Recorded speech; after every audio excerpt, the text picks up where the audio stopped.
दरम्यान सुकाणू समितीची एक बैठक आता उद्या मुंबईत होते। या पार्श्वभूमीवर बच्चू कडू काय म्हणतात ते आता बघूया।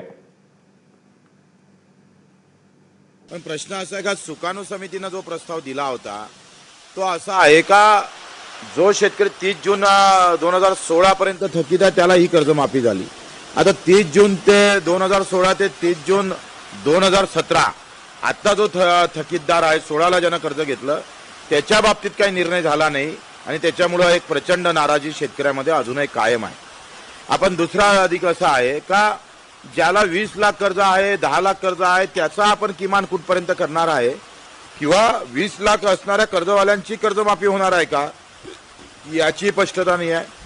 तिसरी याच्यातली महत्वाची गोष्ट अशी आहे का, पुनर्गठन ज्या शेतकऱ्याचं झालं त्याच्या बाबतीत काही उल्लेख केलेला दिसत नाही आहे आणि पुनर्गठित असणारा शेतकरी हा तसा थकीतच आहे, पण बँकेमध्ये तो रनिंगमध्ये दिसतं, कारण पुनर्गठित झालाय म्हणून तो आता आपण चालू कर्जदार दिसतं। त्याचंही प्रमाण आपण पाहतो विदर्भात आणि मराठवाड्यात जास्त आहे।